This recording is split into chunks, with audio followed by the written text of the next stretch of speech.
Hello, I'm Ronnie Eldridge. Welcome to Eldridge and Company. I'm a constant admirer of Sheryl McCarthy, now a columnist for Newsday, because she sees the world with such clarity and writes to make it better. She is of color and female, which may make you think of next year's election, which I hope it does, because I think that would never have been possible without people like her. So welcome, Sheryl. Thank you. I'm pleased to be here. You don't mind that introduction, do you? No, I don't. Did you ever think that this year, that we would be talking about a woman running for president and a black person running for president? I don't know if I thought it would happen at the same time. I think we knew that one or the other was inevitable at some point in time. Yeah. But it really is interesting how things have shaken down. And I was talking to a friend of mine who calls me from time to talk about the issues. Called me just before I came here, and he wanted, asking about the same subject. What's going to happen with Obama? What's going to happen with Hillary? And I said, well, so much can happen between now and then. Yeah. You really don't know. I just read, though, that New York is really thinking about moving the primary up to February. I don't know it's already a superhuman task to run for president. Right. And what they're all doing is putting everything up to February. So that means then that you'll know who's nominated so early. Yeah. And then there'll be a campaign for him. Right. As long as this pre-campaign thing. It's an interesting thing that they're both running at the same time. And it's another question. It's something you've lived with, I think, for a long time, being a woman and being an African American. Mm-hmm. It has to be pressure from both sides, doesn't it? You mean on me, yeah, or personally, you? As for my choice, who I might choose in the election? No, I don't mean that. You mean just in generally general? What you write about, the things. You're an advocate. You Yes. write about things you see that you don't agree with, that you think are wrong. Right. That you want to change. Exactly, and obviously race is something that keeps coming up. I know when I first started writing my column, and sometimes my editor would want me to write about some new racial issue that had risen, and I say, well, but I just wrote about one last week, and you sort of try to keep it in moderation, because I didn't want to become somebody who just writes only about race. But there are always issues coming up, and from time to time you feel you have to address them. And gender issues, are things that I care about. And in fact, my very first column for New York Newsday was, and I guess it's back in '89, was about, there was yet another case going to the Supreme Court in which they were trying to chip away the guarantees of Roe v. Wade. Yeah. And so, the issue then was parental notification, if girls have to get their parents' consent. And that was my very first column, for Newsday. As we're talking, I'm remembering that when I worked for John Lindsay when he was mayor, special assistant to the mayor, and whenever an issue involving women came up, they wanted to give it to me. And at first, I really resisted it because I was the woman on the staff. Right. I also didn't want to have to take care of women's issues because I wanted it more mainstream. Right. But of course, now that's what I like to do. Right. So it's a choice. A whole evolution. It's a choice. It's a choice instead of being given to you. Do you think that we've got the man, the black man, and the woman, and they're both in a way moving? I think Hillary tries to show how strong she is. She sees that as a masculine trait. Right. And so she's rigid that way. And people view Obama as being not so black. Mm-hmm. It's interesting that it becomes sort of a meld. I don't know. Well, Hillary, I've always liked Hillary. I think she's very smart. I think she is in her head politically, right on the issues. But, I've become disturbed about her because, as she has prepared herself to run for president, she keeps moving more and more to the center. The disappointing vote for the war, in favor of the war. Okay. And for a while there, she was doing a little dance about the whole abortion issue. Right. And that disturbs me because I feel, if you are willing to throw away your commitment to your core issues in order to get elected to higher office, then what is it that you bring to that office that your supporters are supposed to care about? So those things disturb me. On the other hand, I'd like her a lot better than Giuliani. So it could be a lot worse. Is that a fearsome thing? It's a little scary. Is that unbelievable? It's a little scary. It's just incredible to me, but we still have it in New York City, too, people who think he's so wonderful. Right. Though he'd probably be better than George Bush, I suspect. As for Barack Obama, my friend was asking me, why do they love him so much? He said, is it because he's articulate and clean? And I said, well, partly because he's articulate and clean, but also he's just sort of, he's likable, he's smart, he's good looking, he's got a nice looking family, he went to Harvard. And I think also because he sounds this message of, he's a black person, but, he's not a black separatist. And you've had so many angry black candidates, or at least candidates who sounded angry. And he's somebody who says, we're all in this together, and it's a melting pot, and I'm a real example of it. And I think people really like that, and if you look at white voters who are sort of nostalgic for the old days of the NAACP when we walked hand in hand, before Black Power came in, I think he has a lot of appeal for those. I think he also connects with people because he doesn't use that bureaucratic language. Yeah. And I think that's what people are really tired of. And Hillary sort of has that wall. She's very businesslike and strict. But there's so much coverage to Obama. I mean, there's so much hype that I'm almost tired of him, and it's not really his fault. No, nothing at all. Right. So you've covered New York, and you've written about, you've been a reporter. Right. And you're a columnist, and there's a difference, right? Right. A reporter, you have to what? Report the facts? Keep Right. your opinion out? You keep yourself out of it, even though every story has a slant to it. Every story has an angle to it. Nothing is totally balanced. Nothing is totally objective. And if it were, it probably wouldn't be very interesting. When I first became a columnist, I had to learn. I remember my editors telling me, don't be afraid to put yourself in it. Something you have to learn to do.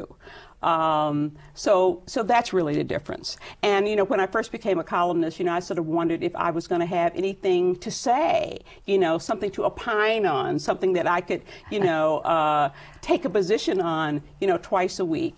And you go home and you read the newspapers, and over the weekend you realize that you will. I love the story of how you became a columnist. So tell it. Well, I mean, if we're thinking about the same story, I remember, we had a women's caucus at Newsday, as we've had at every place I've worked. We had a women's caucus, we had a black caucus. I was on all of them. And, we were sitting down with some of the editors to talk about whatever were our grievances at that particular point in time. And the New York Newsday editors were talking about how there had been some pressure on them from communities to hire a black columnist, to hire a woman columnist, but they just couldn't find any. They were looking, they were perplexed. Where can we find somebody? I think Bob Herb was over at the Daily News, and we like to get him. We don't know if he wants to be lured away, and do we need to do a national search? And I basically said, look around the room. Look around the room. I mean, look at, Lena Bernstein over there who could write a column. Look at Michelle Parenti, who, if you would take her off being an editorial assistant and make her a reporter in about 7 or 8 years, she'll be ready to be a columnist. I could write a column. It's not like this is brain surgery. And it's never brain surgery when they're looking for men. It's sort of like, hey, you've been doing good work at the police department. Why don't you come write a column and have a little fun with it? But when it comes to women and people of color, all of a sudden you have to, go through an exam and, 7 stages and an apprenticeship. So I threw that out, not really seriously on my behalf, but then a few months later they came back to me and said, we'd like you to write a column for us. So being bodacious and speaking your mind sometimes has some good effects to it. New York Newsday was a special paper, wasn't it? It was very special.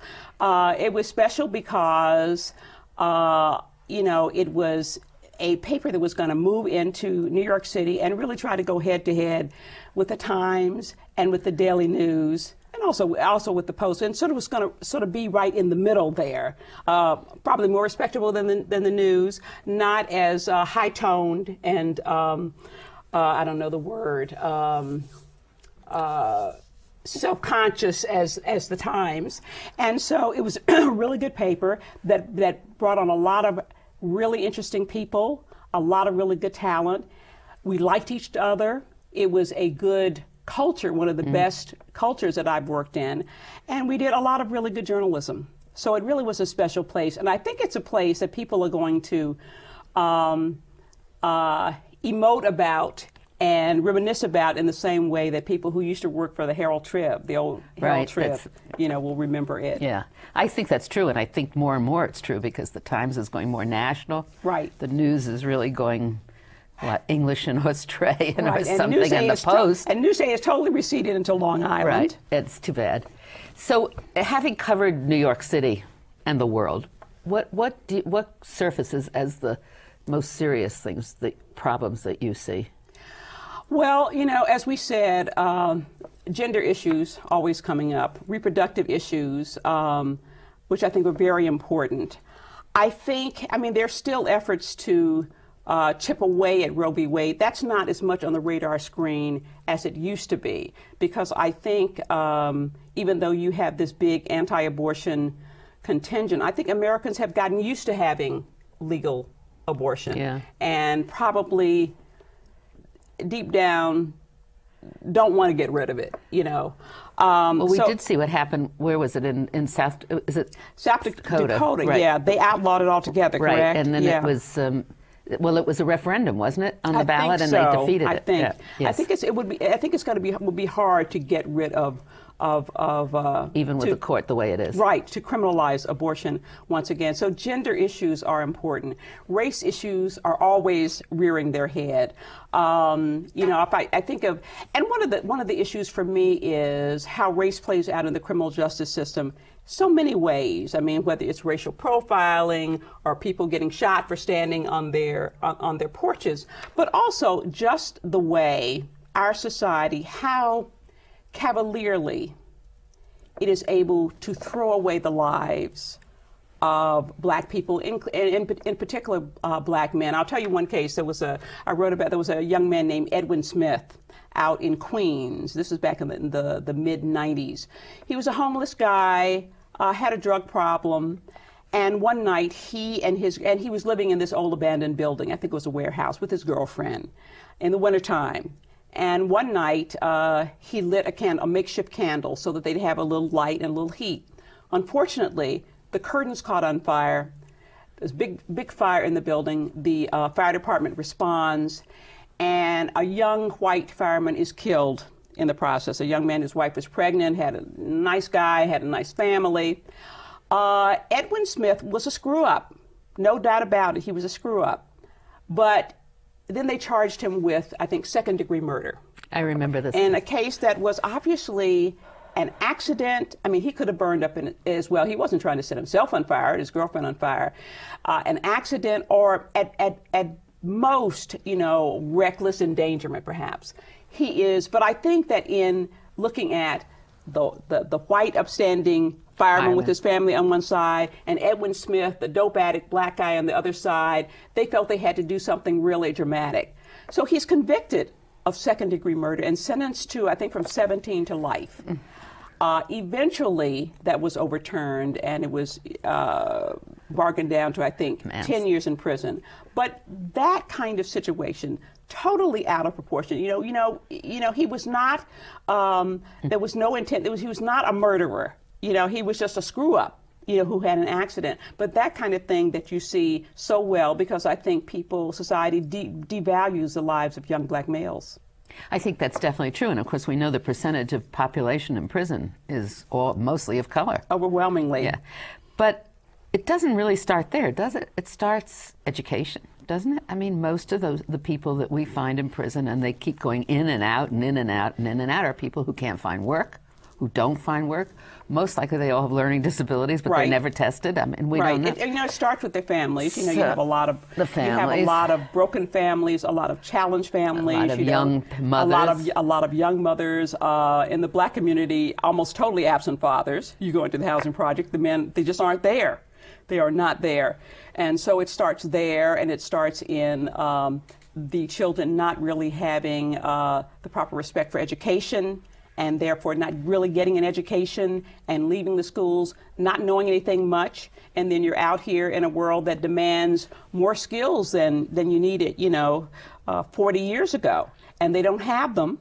And they're angry that they don't have them. And they're mad that, and they sometimes equate that with racism. It's a man with his foot on my neck.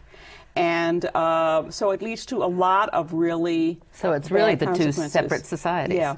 Yeah. And it continues, doesn't it? Yes, it does. It doesn't, it gets, does it get better superficially? Are there more people who manage to leave one world and get into the other? Is that what happens? Oh, I don't think there's any question, that things have gotten better. I was reading a figure, this was some years ago, that said that over time, the percentage of black and white high school graduates becomes essentially the same. I mean, it may take blacks until, on average, maybe they're 34 before they get it, but eventually, the high school graduation rate becomes the same. So I think, that has improved.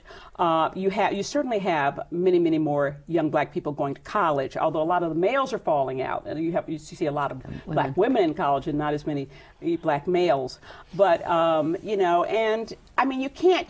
I mean, if you just look around the world and you look at the fact that you have blacks not just playing pro ball, right, but that you have them winning Academy Awards and Ted Wells, and high profile, right, and heading up, I think, Xerox and Time Warner, exactly, and being Secretary of State. I mean, that says something about that things have changed. But there's a lot of work to do for a lot of the people, at the bottom. What is the difference? I mean, where does that resiliency come in some people? Do you have any theories of that from looking at society and the problems all the time? What is it that makes some people really move ahead and other people who just, that happens to everybody. I mean, it's not just that's a good person of color. That's a good question. I mean, sometimes it's just innate. Sometimes it may be a person in the family, that you model. I think that what every child needs is some adult someplace, whether it's a mother, a father, an uncle, a teacher, somebody a grandmother, somebody at the rec center, to really take them by the hand or take them by the arm and say, you can do something, you can be something. That kind of behavior is wrong. You can't be governed by stereotypes of you. And it takes a person to say that. And it takes that child to hear that. Because I think in the lives of many young black kids, there is some person somewhere who says that, but they don't always hear it. They don't always internalize it. One of the other things in education is early childhood education. And that was one of the largest frustrations I ever faced in public life. I mean, what is it that we're going to have to do to make sense of our policies about how we educate and everything? I mean, there is disputable evidence that early childhood education enhances the ability to learn as you go on. No question. So why, I mean, what is it? And I don't even know if the policy in New York, are all children entitled to kindergarten? Yeah, but there aren't enough aren't enough seats. Yeah. But even kindergarten is too late. I mean, there's no reason why it shouldn't start earlier. And then we get hung up on parental choice, and you shouldn't have to do a child, and then the funding. Did you ever try to write about daycare? I don't think so. That was smart. It's a thicket. It's such a patchwork of funding and regulations and stuff that you can't possibly do it. So we're back to the same questions. Racism is the basic question, I think, that in society faces, right? What about the world? You went to Iraq. Well, I didn't go, but I've written about it. I feel like I've been there. Okay. Yeah, and I mean, one of the, some of the columns that I'm most proud of are columns about that, being one of the first people that, because I remember on the day, 9/11. Not that I'm equating 9/11 to Iraq, but that was right. You wrote a very early column. And when I was standing at Times Square talking to people, and we're seeing on the TV monitors that we think that this is a terrorist attack. One of the things that I'm asking, one of the things that one of the young men that I interviewed said, well, I think the United States really has to watch what it does in the world. Because the question was, what are we doing? Not just, you have these horrible people, cowards, cowardly attacks, so George Bush said, who are attacking us, but what have we been doing that makes us the targets of these attacks? What is it about our policies around the world that has made us the targets of these things? And there have been many things as we now know. And much more recently, everybody, when we learned that there were no weapons of mass destruction in Iraq and the war wasn't going well, and everybody is saying, well, were we misled? Was the Bush administration misled about these things? And I wrote a column about, the L word that nobody wanted to say, which is that they lied, Right. They lied, and they knew they were lying, as governments often do in order to take us to war, whether it's a Cold War, whether it's a hot war. You're used to being lied to on some level. So, and I thought it was unfortunate that the press, in times of war, just sort of gets on board with the administration program and doesn't ask the hard questions like, why do they hate us? And why did they lie to us? So. And it's interesting, if we knew they lied to us almost before before it was just obvious they were lying. It was obvious. Now, why didn't the senators know that? Why didn't the senators? Why didn't a lot of the journalists? I have a theory. I remember back when we invaded Grenada, and supposedly we were going down there to protect the medical students. Right. I was doing TV then, and one of the TV producers came back and he said, but the students were so relieved to have us come and rescue them. And I said, but there were no shots fired until you got there. And I think it's really, people go along with it. One, if you sort of need the administration, as television often needs the administration, and so because you need access, you want pictures, you want information, and so you go along with their story because you need them. And the other reason people go along with the administration's lies is because they have the same ideological mindset. And this is really a kind of imperialistic mindset that says we have the right to control the Middle East. We have the right to control it. It's not about, foreign policy is essentially amoral. We like to make it moralistic, but it's essentially amoral. And we want to control the Middle East. And anybody who gets in our way and tries to be the strong guy over there who doesn't play by our rules, we're going to take him out. Whether it's Saddam Hussein, now it's the guy in Iran. And it's going to be everybody, if, the Congress and the people allow the administration to go along with it. And you see what happens now, because when you read about the terrorist attacks are going to come and they're organizing, and Al-Qaeda is very much stronger than it was, and this and that and everything else, you don't believe anything anymore. Right. It's a very dangerous thing. Right. When you, so you grew up in Birmingham. I just want to talk a little bit about you. I did. And what kind of a home were you in? It was a middle-class home, a middle-class black neighborhood. Birmingham has a small middle-class black community. But so our neighborhood was, it was my parents who were both educators, and our next door neighbors was a cook, and the father did porter work across the street. There was a painter married to a school teacher. So it's a very mixed neighborhood, but it was a very contained, very supportive, very loving kind of community in the midst of a lot of really, really ugly racism. We were totally segregated. Our schools were all blacks. We couldn't go home almost. We couldn't go almost any place. We couldn't go to most of the restaurants, not even the fast food joints. We couldn't go to the main public library. My mother she was 8 months pregnant with me and sat down in City Hall Park on a park bench. The janitor came by and told her to get up because blacks were not allowed to sit there. But this segregation, made us form our own support network. Our teachers were good. They were very supportive of us. We had the church. So you had a separate world. So it was a separate world. And then you went to Mount Holyoke? I went to Mount Holyoke. Was that a shock? It was a shock. It was an all-women's college. An all-women's white college. How many women of color were there? There were 14 in my class, which was the largest number they had ever had, because all of the schools in that area were, the civil rights bills had been passed, so they had to show that they were open. So it was true at Yale or Princeton. They had the first significant batch of black students. There were no blacks on the faculty, none in the town. I had to travel a whole day to try to get to some place where I could get my hair done. But we built our own institutions. Black student societies. We'd have soul weekends where we'd go and all hang out and have jazz and that kind of thing. And so, but it took a while. And those of us who got there in my class, I think were somewhat traumatized. Can well imagine. Traumatized early on. But it's been fun being an alum of Mount Holyoke. I've been a trustee. They supported me in a lot of ways. It just wasn't a lot of fun when I was there. And then what happened then? Did you go to law school then? Well, I did a lot of things. You know, I went to grad school. I got a master's in English, and I taught for a year. I worked at a couple of newspapers, and I went back to law school, and then I went back into journalism because I really wanted to be a writer. I've always wanted to know, does going to law school change the way you think? You know, that's a good question. I think it makes you more confident. I think it helps you understand certain issues. You're not intimidated by them. The law is a certain way of looking at the world. You realize it's really about protecting property. That's essentially what the law is about.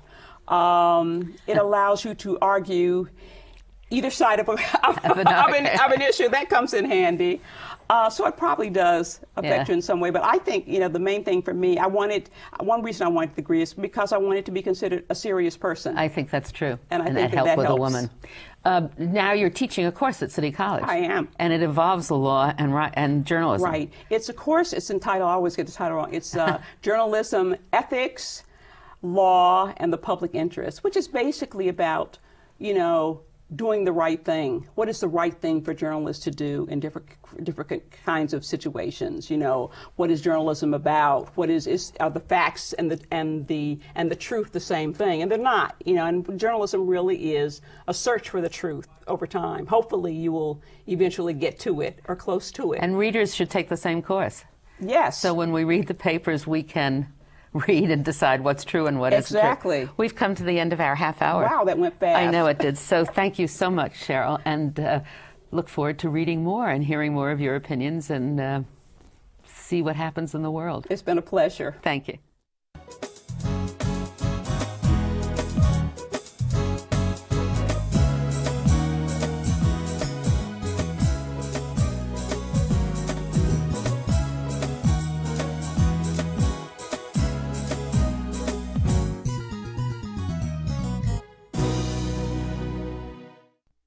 If there are any people you'd like to hear and topics you'd like us to explore, please let me know.